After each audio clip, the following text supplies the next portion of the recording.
Meus irmãos e irmãs, as leituras desta missa dominical nos chamam a refletir hoje sobre a liberalidade da ação de Deus e da graça do seu Espírito e a própria absoluta liberdade de Deus. Dizemos liberalidade para significar esta abundância da graça de Deus. Deus é generoso em distribuir os seus dons. E a sua absoluta liberdade é porque Deus não está preso a nenhum esquema predeterminado, menos ainda aos nossos próprios esquemas, como se nós pudéssemos nos apropriar dos dons de Deus e colocar fronteiras e limites. O Espírito Santo que o Senhor derrama como quer e a quem quer é o sopro de Deus. E quando nosso Senhor falou deste sopro, diz que o Espírito sopra onde quer. Portanto, não está em nosso domínio, nós não podemos impor fronteiras para a ação de Deus. É verdade que o próprio Senhor se compromete conosco, Ele que quis, que instituiu e que constrói continuamente a sua igreja, é fiel àquilo que Ele mesmo fez e o que Ele prometeu. Mas isso não quer dizer que nós tenhamos condições de colocar estes limites na ação de Deus, na ação do Espírito Santo. É o que nós encontramos nas leituras. No domingo, a primeira leitura e o Evangelho sempre se complementam, têm o mesmo tema. Isso se percebe hoje, quando nós ouvimos aquele acontecimento quando Moisés, instruído por Deus, escolheu entre os seus 70 colaboradores e o Espírito Santo desceu sobre eles na tenda.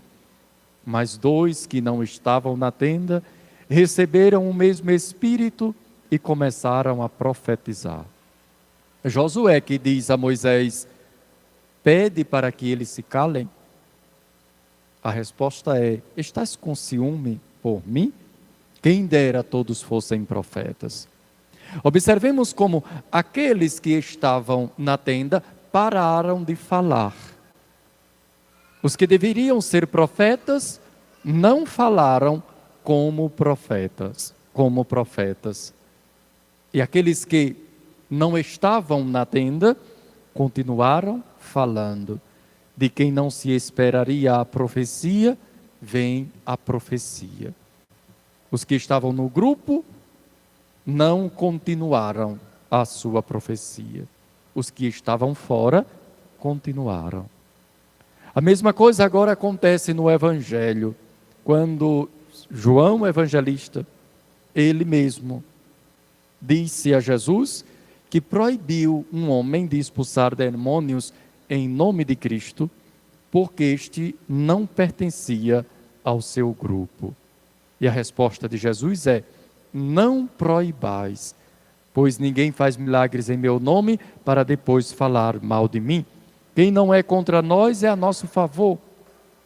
Não é só porque não faz parte do nosso grupo que não se possa fazer o bem e que não se possa agir em nome de Deus e que Deus não derrame o seu Espírito.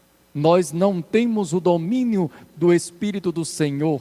O Espírito do Senhor é derramado abundantemente segundo sua própria liberdade. Assim, meus irmãos e irmãs, nós hoje contemplamos, meditamos o fato de que, para além dos nossos grupos, e até podemos dizer, para além da nossa própria igreja, o Senhor age e o seu Espírito é derramado. E nós não deveremos ficar com ciúme ou com inveja, porque encontramos que pessoas que não fazem parte de nossa própria fé, de nossa comunidade, fazem o bem, colocam em prática o Evangelho, às vezes até sem conhecê-lo, especialmente pela caridade, pela generosidade, pela bondade com que trata os outros e assim por diante. Santo Agostinho tem uma expressão que nos ajuda a meditar sobre o que ouvimos nas leituras. Ele diz assim: existe na Igreja Católica o que não é católico. Assim também pode existir o que é católico fora da Igreja Católica. Assim como existe o que não é católico dentro da Igreja, pode existir o que é católico fora da Igreja.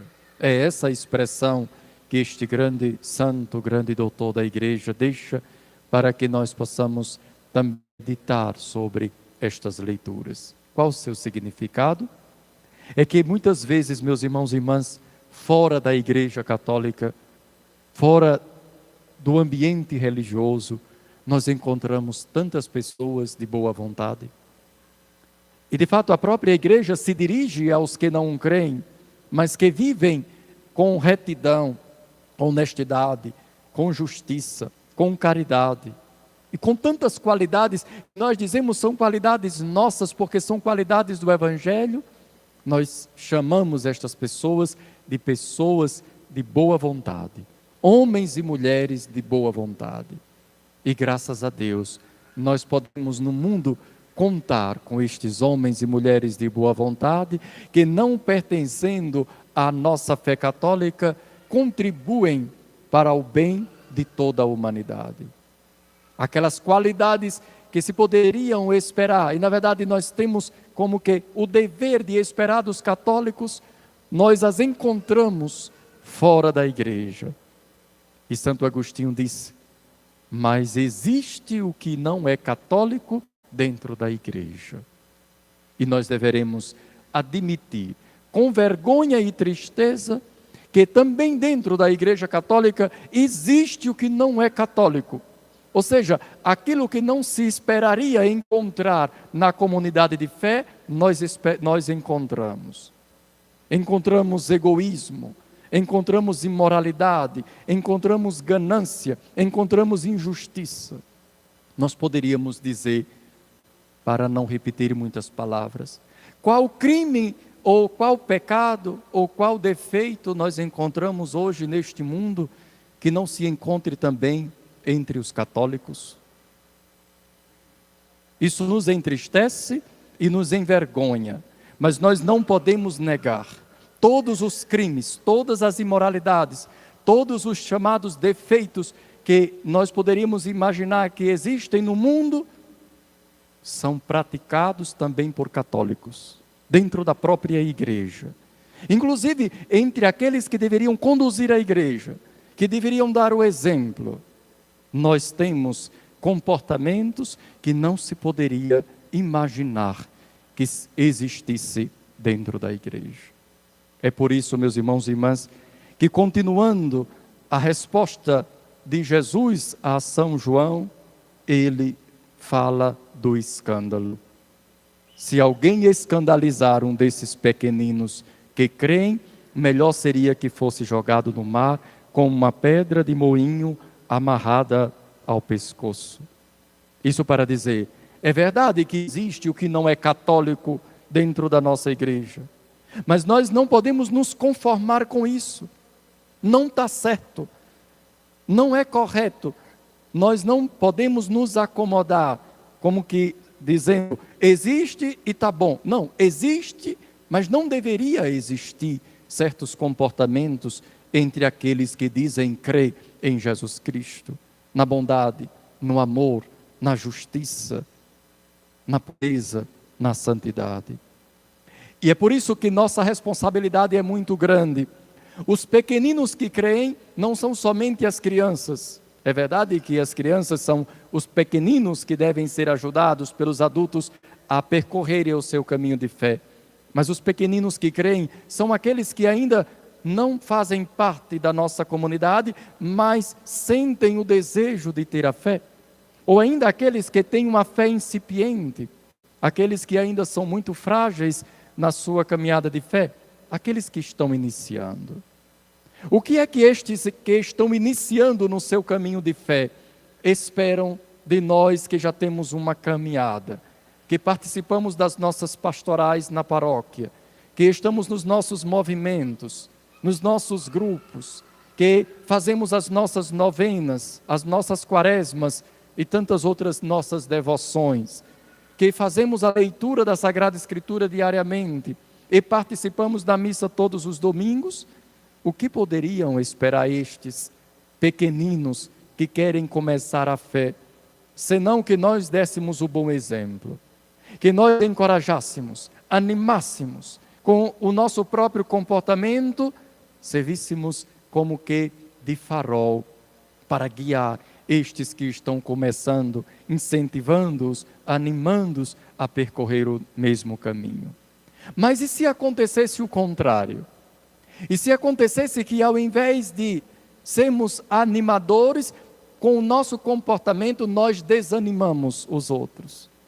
Ao invés de incentivarmos e encorajarmos, com o nosso comportamento, nós fazemos aqueles que estão iniciando desistir da fé. E isso pode acontecer. É isso que nosso Senhor chama de escândalo. Podem ser coisas grandes e podem ser coisas pequenas. Meus irmãos e irmãs, nós agradecemos sempre a Deus, porque a sua bondade se estende em toda parte. Mas isso não quer dizer que nós estamos isentos de nossa responsabilidade. Nós precisamos nos comportar conforme nós cremos, conforme a palavra que nós escutamos. E é por isso que nosso Senhor faz aquela parábola: se a tua mão te leva a pecar, corta. Se teu pé te leva a pecar, corta-o. Se teu olho te leva a pecar, arranca-o. Nós todos compreendemos, até porque estamos bem acostumados com o modo de Jesus falar através de parábolas, que ele não está mandando ninguém se mutilar, porque não adiantaria de nada. Até porque os nossos pecados nascem em nosso coração, como nos disse já uma vez o Senhor, é do nosso coração que nasce toda a maldade. Nesse caso teria logo que arrancar o coração. Não é mutilação do nosso corpo, porque não é o nosso corpo que peca. São nossas más intenções, nossos planejamentos e assim por diante. Nossos raciocínios nos levam a pecar. Por isso, nós precisamos entender que se trata da renúncia de tudo aquilo que nos afasta de Deus. Da renúncia de tudo aquilo que pode ser de escândalo para aqueles que querem crer. Significa, inclusive, renunciar até o que é lícito, mas não é conveniente. Tomando aquela palavra de São Paulo que diz assim: tudo é permitido, mas nem tudo convém. Nem tudo o que é permitido a uma pessoa convém a um católico. O católico não se pergunta somente se é permitido ou não é permitido. É conveniente, nesta situação é conveniente, ainda mais quando nós somos chamados a sermos exemplo para os outros. Meus irmãos e irmãs, e quantos exemplos nós poderíamos dar para que nós pensássemos: será que nós estamos contribuindo com a fé dos pequeninos? Ou até mesmo temos que dizer que fora da igreja se está vivendo melhor o evangelho do que dentro da igreja? Se nós pensamos na segunda leitura da missa de hoje, já temos um bom exemplo para não tomarmos outro. Pensemos um católico que deixa enferrujar a sua riqueza, ao invés de usar a riqueza para a caridade. Enferrujar. O ouro e a prata estão enferrujados, diz aquela leitura. A vossa riqueza está apodrecendo. Vossas roupas finas, carcomidas pelas traças. Significa, meus irmãos e irmãs, esta loucura de quem acumula, sem nem sequer usufruir. Observemos que o problema não é a riqueza, mas é deixar apodrecer, enferrujar, a própria riqueza destruída. Quando muitas vezes nós chegamos ao extremo de ver pessoas que nem sequer elas mesmas usufruem dos seus bens. Tem pessoas tão mesquinhas, tão gananciosas, que não somente não distribuem para os outros, mas nem sequer usufruem. Tem riqueza e vive como miserável. Tem riqueza e nem come direito. Tem riqueza e não usa a riqueza que tem. Para que servem esses bens? Para que serve isso?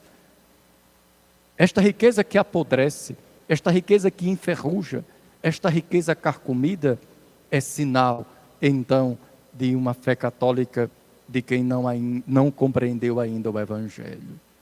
E assim imaginemos, se um que é patrão, por exemplo, já que a segunda leitura fala disso, retém o salário do seu empregado, ou paga um salário injusto, e é católico. Se isso não é causa de escândalo.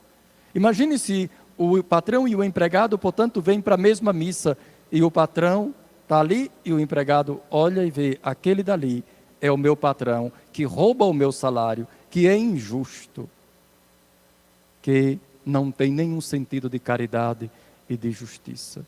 É este o escândalo. Ainda bem que dentro da comunidade de fé, quando nós participamos especialmente da Santa Missa, todas essas diferenças são desfeitas. Aqui não existe patrão e empregado, todos somos irmãos, mas um empregado não pode simplesmente esquecer, estando dentro da igreja, que o seu patrão é injusto, ganancioso e até retém o seu salário. Nós ouvimos com que severidade São Tiago trata disso, dizendo: o salário que não foi pago chegou até os ouvidos de Deus, está clamando aos céus. Assim, meus irmãos e irmãs, a nossa fé católica não é uma brincadeira, não é uma banalidade. Nós precisamos, no nosso dia a dia, dar este exemplo, deixar que a palavra influencie o nosso comportamento nessas coisas grandes e nas coisas menores, para que também nós possamos contribuir para que outros possam crer, até no nosso dia a dia, no nosso ambiente de trabalho, na nossa escola, entre os nossos vizinhos.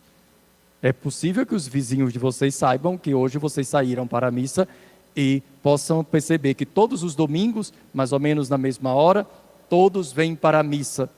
Mas se imagina que esses vizinhos tenham também católicos que deem um bom exemplo.